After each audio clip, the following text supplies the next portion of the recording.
We are live here on Everything Phoenix, and it's a YouTube edition. We're live on YouTube, guys, and we also are streaming on LinkedIn and Facebook. So if you're joining us from any of those platforms, Merry Christmas. Guys, this is Christmas Adam. Tomorrow's Christmas Eve, and then you have Christmas Day. So thank you so much for closing the year out with us here on YouTube Live, Everything Phoenix, and making sure that we are staying up to date and consistent for you. Now, we did move the time back 1 hour here today, but thank you for popping on if you have the time here on this Christmas Adam evening. So thank you very much, guys. We're going to go over some questions. Guys, I compiled some of the most frequent questions I have received, whether it be on comments or submitted through our online portal. And I have a bunch of questions here that I just kind of pulled randomly throughout the year that people have asked that I'm going to address here as a summary to 2025. So hopefully that works really well for all of us here attending today, and you find value on this or on the replay when you're having, your turkey or your steak, whatever you're doing on Christmas Day, and you're full with your eggnog and you want to listen to something. Hopefully this will be entertaining for you and very relevant as we close out 2025, leading into 2026. Guys, I'm releasing a video this Saturday on one of the most premier locations, subdivisions in all of Phoenix. And you stay tuned for that. As you know, we release a video every Saturday at 8 a.m. local time, and this is going to be a very good one. And then the last week of the year on Tuesday, we will not be going live, but we will release another video that is talking about 2026, Phoenix making the comeback year that it hasn't seen in over a decade. That's my prediction. Could be wrong, and I'll get some hate. I'll get some heat for that and some hate, but that's what I think is going to happen. And we'll see at the end of 2026, going to 27, if I'm right or if I'm wrong. But guys, we're going to cover some stuff today and then jump into some of these questions. We have some good questions here that I pulled to address here as a recap of 2025. But let's jump in on some market data really quick for 2025 as we end this out. And we're going to jump in right away and get just after it, right out of the gate here on our monthly median sales price. You can see right here that we are at 471, guys. Last week, if you noticed, we were at 480. Now we're at 471. I made a prediction that because we were not to the end of the month yet, we're going to see this price actually settle back down, probably around 458, 460 is my guess by the end of the month. But it's gone down 10,000 about, and now we'll see what happens because we are at December, obviously, the 23rd. So we'll see what happens as we end out the last week with some closings. But just last month, it ended at 450, and then of course we were at 457 in September, 445 in August, and so on and so forth. It's been hovering around 450 for quite some time. I would not be surprised if it ends up around 455, 460 by the end of December, but it could stay up there on the 471 mark. So what does that mean? That means that prices, because this is the median over a sample size of well over 3,000 closings already the month of December, well over, we're going to be over 4,000 by the time the month is over, is my guess. Prices are moving up a little bit. And if you take that same thought process before you start making your opinions of what I'm saying, look at what Redfin says about the U.S. overall housing market, that the housing market has 37% more sellers than buyers. Could be a problem. But if you go back to the original article, look at this one says, U.S. home prices ticked up 0.2%. Not much, but it did go up in November. Now you take that combined with the local market of Phoenix, and our home prices are going up as well. Now, what's interesting, guys, is I've been telling a few folks, few clients of mine. In fact, I had this conversation just this morning with somebody that is in town from Atlanta, the great folks, great people that were looking to help purchase a property here over the next several months. And one of the things I mentioned, which is very true, is that typically when summer is over, now summer officially, in my opinion, gets over in August or after August, because it's really hot, right? And now schools are back in session and some normality gets back going into the seasonality of our housing market. But September usually is a decent month. You see a lot of uptick in the market. Then it goes in October. October is pretty good. It crests usually somewhere towards the end of November, Thanksgiving weekend. And then December is usually the slowest of those 4 months. Guys, this year, it was almost just the opposite. December has been the busiest of those 4 months this back half of the year in 2025. So what does that mean? Now, at the end of the day, it can mean nothing. But I'm telling you right now that typically the seasonality of that market means that December is slower and those months are a little bit better when it comes to transaction count, more people buying and selling houses. December, not that way this year. It was actually a lot a lot busier. This is our busiest month I was for by far for our real estate team and many others I've spoken with, and the data would support the same, along with the increase of home prices going up just a little bit as well. So it's interesting. Now, what does that mean? Could that mean that, at least for Phoenix, there's some momentum heading into January, February, early quarter one of 2026, and some confidence in the overall housing market for Phoenix? I don't know. We'll see. What I can tell you is that it is predicted that the third week of January will have the most inventory come onto the market. Why? Because everyone waits for after the holidays, they get their house ready, and it comes on usually second or third week in January. So if you're thinking of selling your house, you're going to have more competition right then. So we have somebody, quick story, guys. We have somebody who's looking to sell a house. It's about $3 million. And we are we're prepping it right now to go to market. Now, we are not going to put it on the market right for Christmas because that's kind of silly.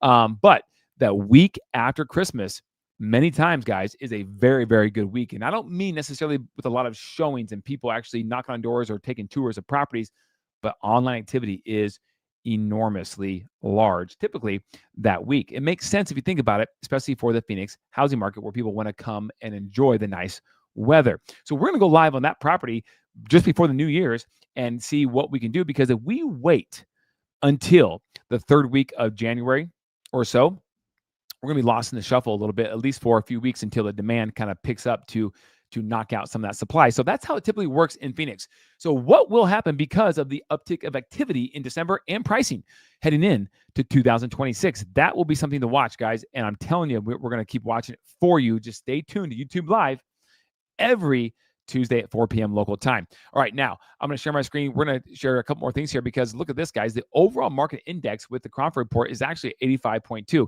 It has continued to go up. Now, if you know, the balanced market is actually 90 to 110 on the Crawford report, between 90 and 110.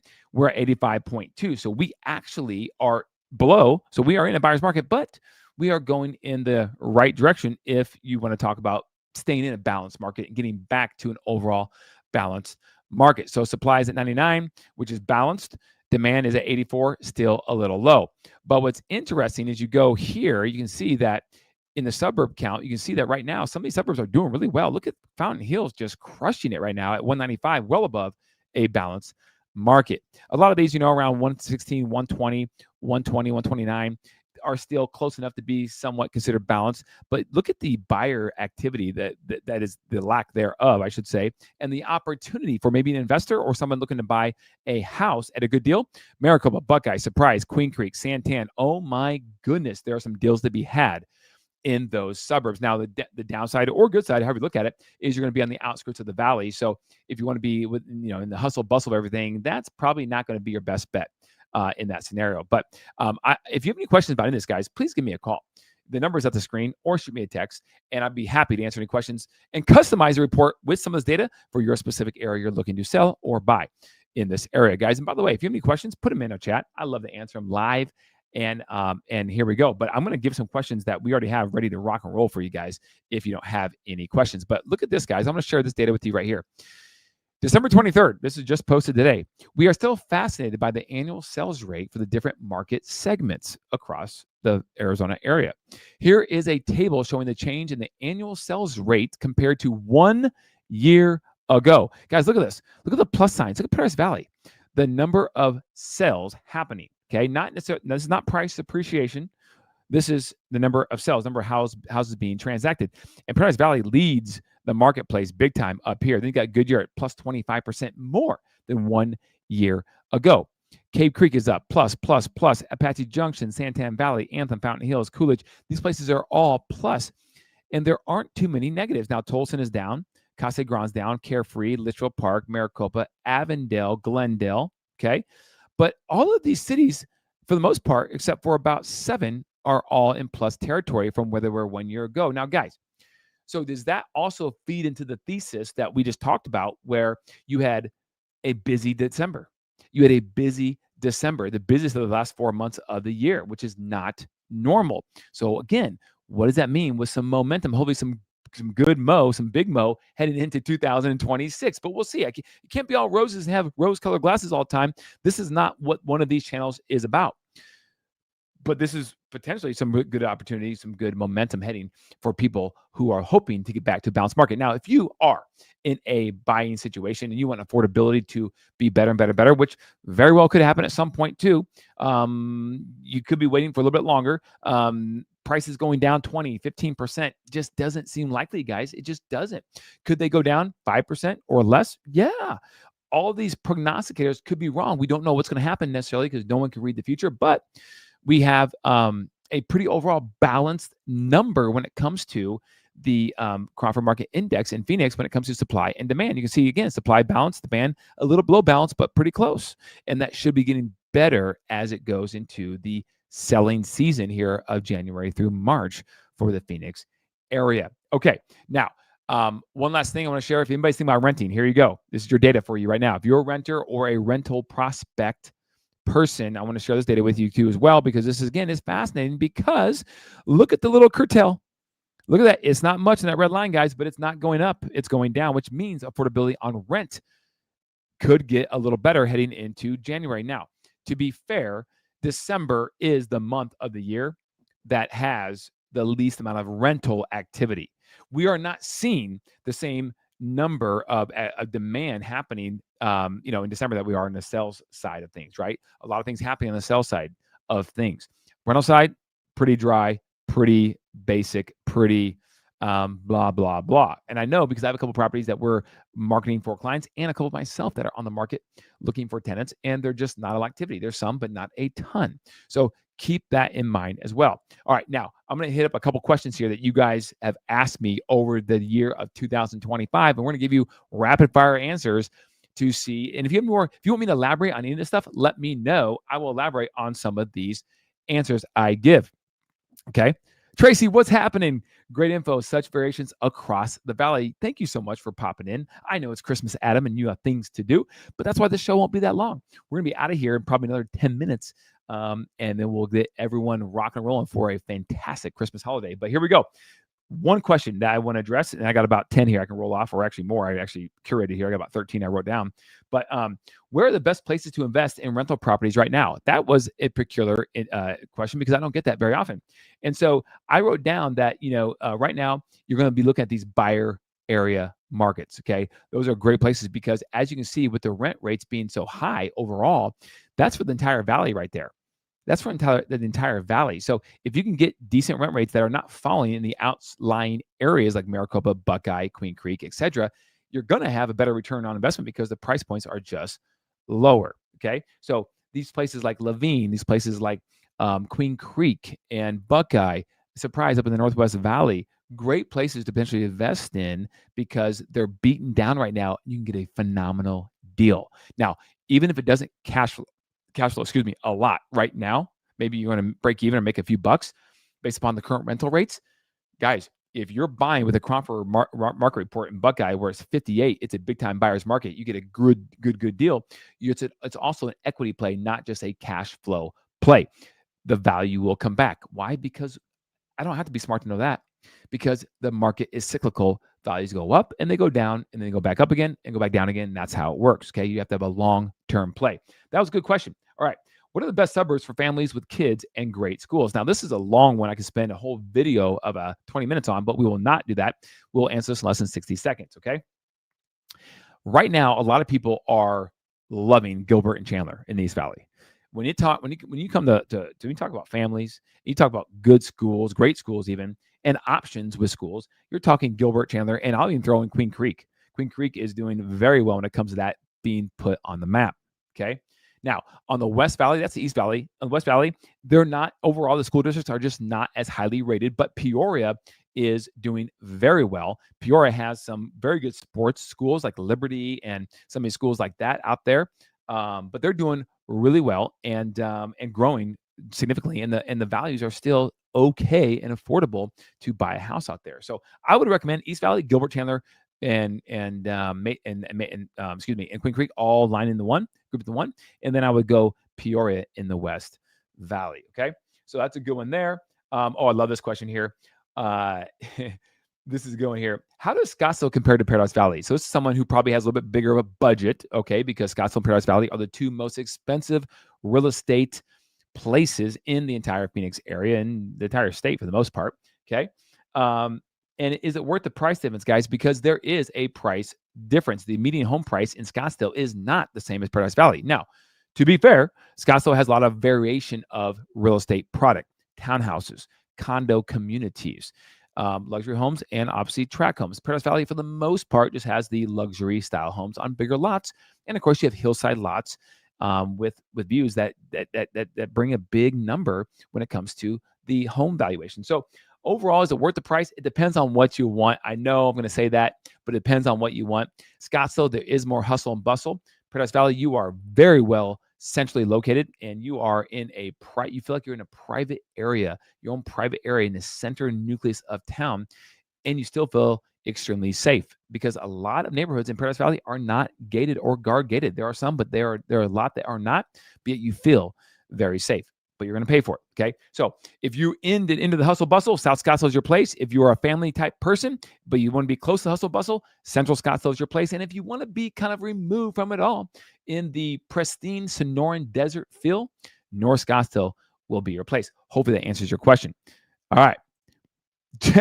Look, Flash, what's up, man? Can a guy get any more G cool? Oh, dude, my face is as red as that on air sign back there right now, huh? Blushing. Okay, you got to stop that. You got to stop. Actually, more. Keep going. Okay, all right, guys. I appreciate you hopping in here. Thanks, LaFlesh. Thanks, Tracy. Anyone else watching? Please comment if you would like. But I'm going to go with a few more questions here that I wrote down here. What are the best walkable neighborhoods in Phoenix? Phoenix gets a bad rap because it's so spread out that it's not walkable. You can't go to places and you have to have a car for everything, which is true for the most part. But there are some neighborhoods that are very much so walkable. The number one that's going to come to my mind is going to be Arcadia. Number two is going to be McCormick Ranch. Now, first of all, Arcadia has a lot of different neighborhoods throughout that area. We're talking proper, we're talking light, we're talking lower Arcadia, and some other ones, but in and around there, like even the Biltmore area. But McCormick Ranch in Central Scottsdale is a fantastic one with a good walkability score. I would definitely go with that. Now, don't sleep on downtown Gilbert. Now, downtown Chandler is cool too, don't get me wrong, but I really like downtown Gilbert. And if you live around that area, you can walk to the restaurants. They have some very good restaurants. It's small, quaint, but very kind of modern and hip at the same time. It's interesting, right? But that is a place I don't want you to sleep on as well. Now, the whole Arrowhead Mall in Glendale is a good area if you live right around there, because you also have the sports complex where the Seattle Mariners and the San Diego Padres have their spring training. So that whole area right there is a very walkable, nice area too. But hopefully that answers your questions from there. All right, I'm going to save that one. Let's go to it right now. Why not?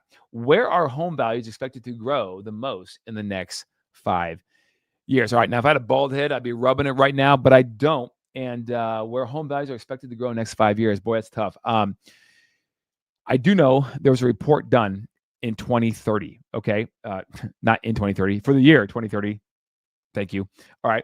And what the report said is that, I forget the exact number, I wish I had it, but Phoenix is going to be in the tens of thousands of housing permit starts behind. Okay. That was rough how I said it. Let me rephrase that. We're going to have, at the current rate that we are building in Phoenix, we're going to have a significant shortage of housing inventory by the year 2030. So this is interesting. Now, if we continue to build, right, without these starts and stops based upon reactionary to the overall U.S. economy, then we'll be fine. For the most part, we'll still have a little bit of a deficit, but we got to make up on some of the supply demand issues that we have. And you're like, Kelly, hold on, time out. There's over 20,000 homes on the market for sale today. What are you talking about with this supply issue? You're right. Today, we do not have a supply issue. But did you know, I'm going to pull a report to you because you guys may not believe me and think I'm just talking out of my you-know-what, but did you know that the housing month supply for Phoenix, Arizona, I'm looking at right here, month supply of inventory is 4.0. I'll share my screen so you know I'm not making it up, okay? 4.0, right in the middle of the screen, right here where my cursor is, month supply of inventory, 4 months of supply. So even though we have right now 23 to 25,000 homes on the market for sale, we only have a 4 months of supply. That means if no other homes come onto the market in 4 months, all 25,000 properties gone. No homes for sale. on the market. Okay. So 4 months is not that long. So even though we do have a plethora of supply right now to choose from for the most part, it could be eaten up pretty quick. So we are talking longer term stabilization of the demand and supply curve to try to get us to where we need to be. Now, only time will tell how that plays out and what will happen because population migrations could change as well. Maybe instead of having a 1% to 2% growth increase per year since COVID, that will reverse and we'll have a negative 1% every year. I don't know. I don't see that happening based upon a lot of big corporations who are spending billions of dollars in bringing their companies down here and all the feasibility studies and all that fun stuff. So there's a lot of big money being spent betting on the fact that population migration probably is not going to change in that direction over the next 5 to 10, 15 years. So we need to make sure we have enough ample housing supply for the people coming here and our current Phoenicians. Because if we don't, what happens, guys? You know the deal. Yeah, prices increase at a rate we don't want to see. We want stabilization of appreciation. 2-3% a year would be fantastic for the next 10 years if we can get that. Okay. So these are some good questions. Hope you guys are getting value out of that. And here's one. What are the safest neighborhoods in Greater Phoenix? That is a good question, Ant, and I got to be careful on this one. As a licensee in the real estate world, I can't just be, talking about certain things and places, but I can tell you that, generally speaking, you can look on this data up online. It's available everywhere. Just Google it or AI. It is out there to be found. But really, primarily, you're talking Scottsdale. You're talking Paradise Valley, Fountain Hills, Cave Creek, Carefree up in the Northeast Valley.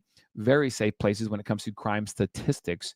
And you have places like Australia Mountain Ranch, which are tucked down, that are kind of hidden out of the fray of the interstates and the hustle and bustle, that have some higher safety ratings as well. But unfortunately, Phoenix overall, compared to some major cities across America, overall doesn't get the best safety ratings, primarily because, unfortunately, there is some human trafficking that runs through Phoenix.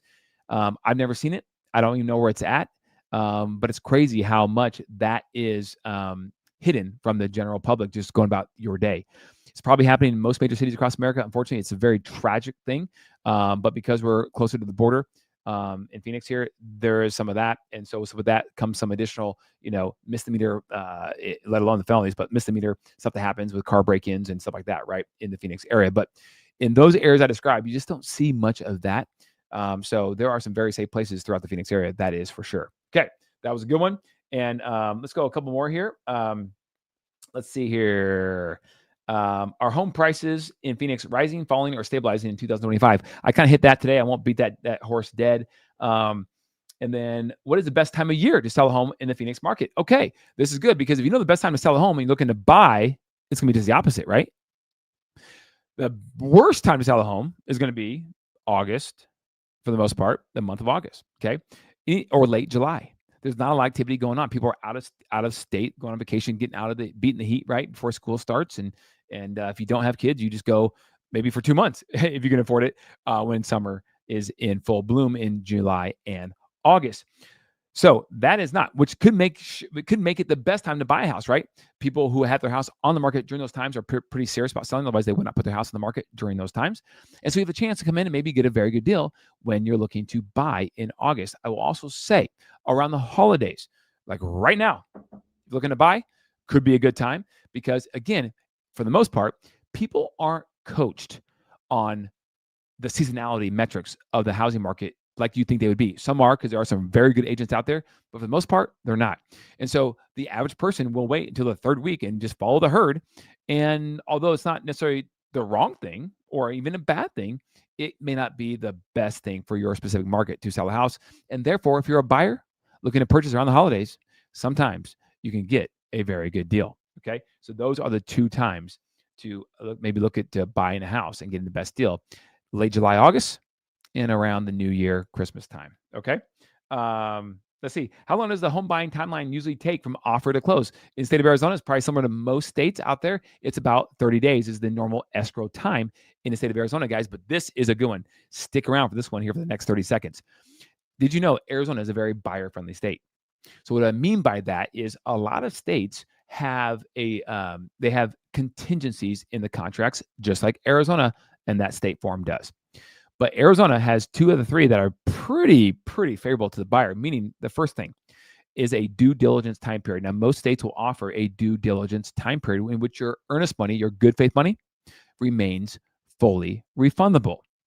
However, in Arizona, by default, it's 10 days. Now, these are negotiable. They can be countered by the opposite party, but it's 10 days to have at your disposal as a buyer to determine if you want to move forward with the purchase of the property or not. That means you can wait until day 10 and say, no, there's a reason, as long as you give a reason, that you could get out of the contract and the seller has no say in it.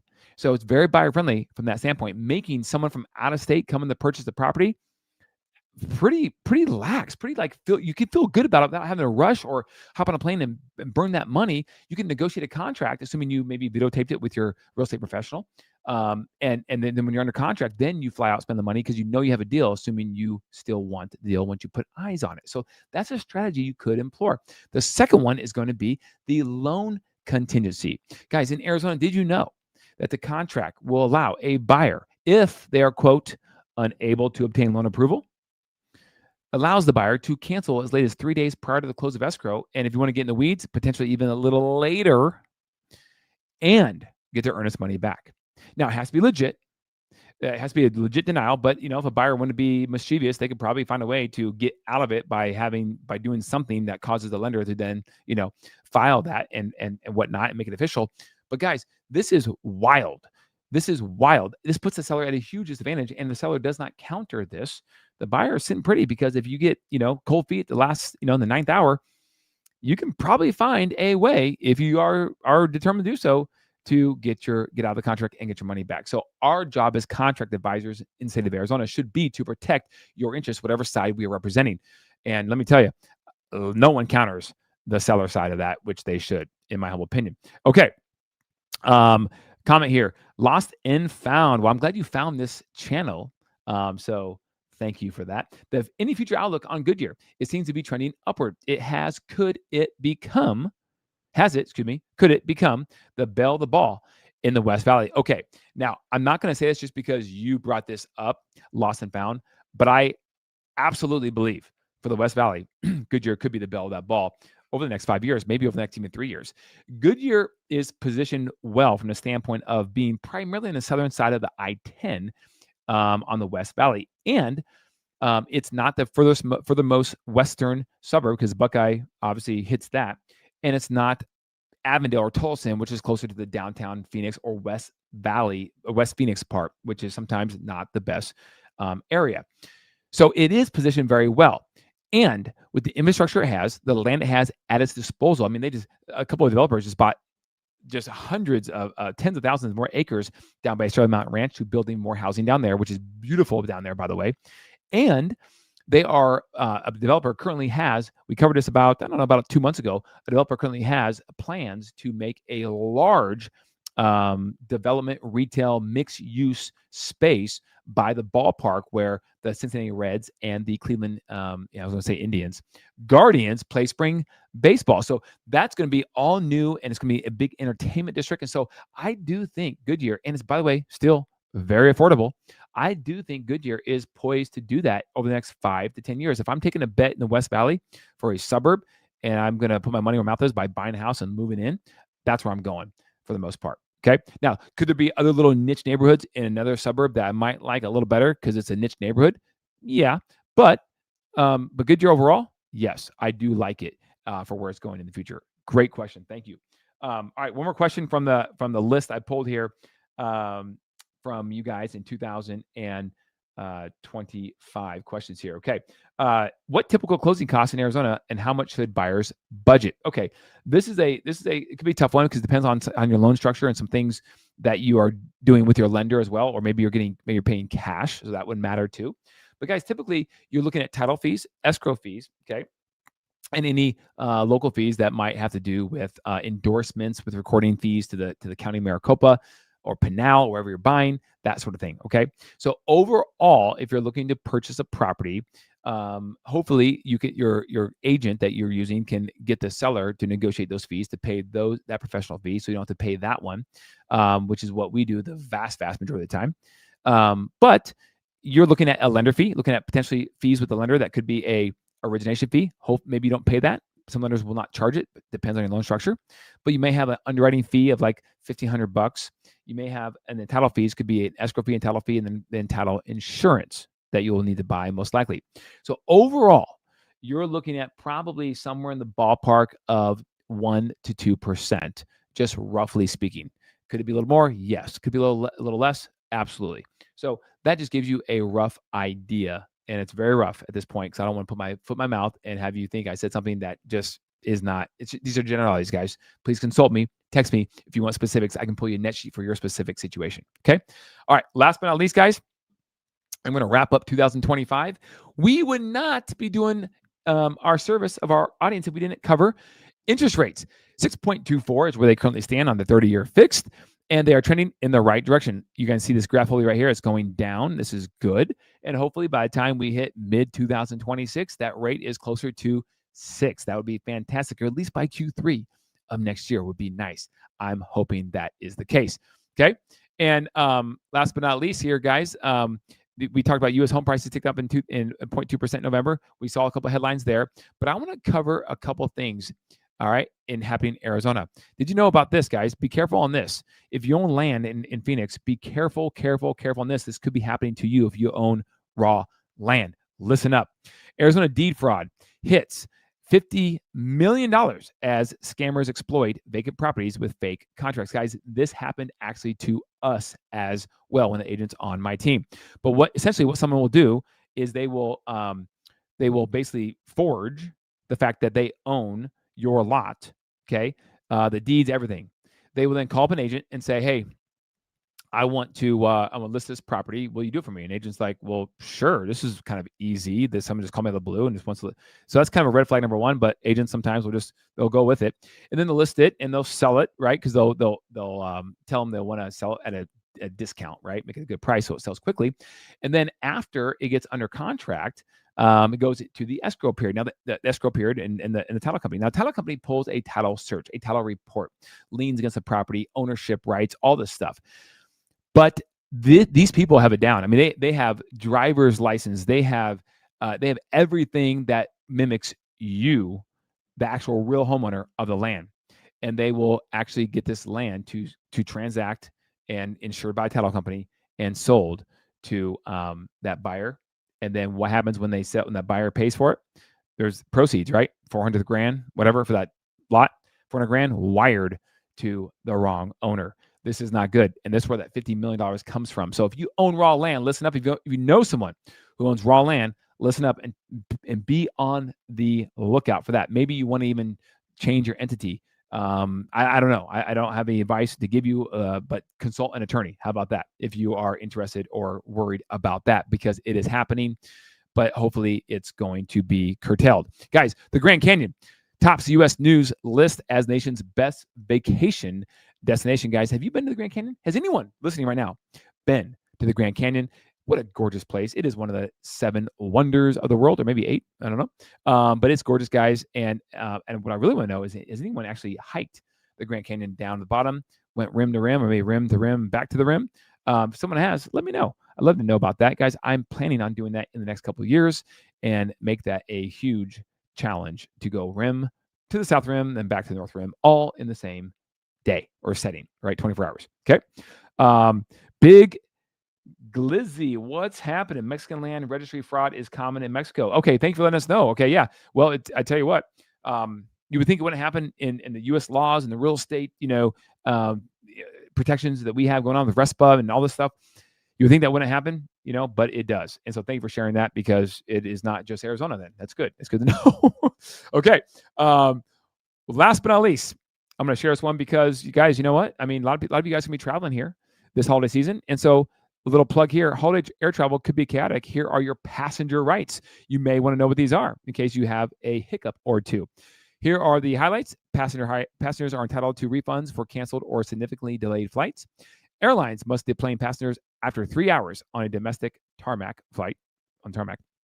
And average departure taxi times increased to 18 minutes in 2024, guys. So if you are traveling this holiday season around Christmas and New Year's, just know you have some rights in case you get a snafu or two. All right, guys, that will conclude being live on Everything Phoenix here in 2025. I'm so blessed and thankful this time of year to have spent all this time with you guys. And thank you for being supporters of the channel. If you don't mind liking the channel and maybe subscribing, I would truly be I appreciate that would be the best Christmas present you could give me personally, because a lot of time and energy goes into the research of these shows to keep you guys informed. So thank you for disagreeing with me and thank you for agreeing with me both. I love either way. And guys, I wish all of you a very Merry Christmas, a Happy New Year, Happy Hanukkah, and all the other holidays. Okay. And we'll see you the first Tuesday in 2026. See you next year, guys. Keep it classy, Phoenix.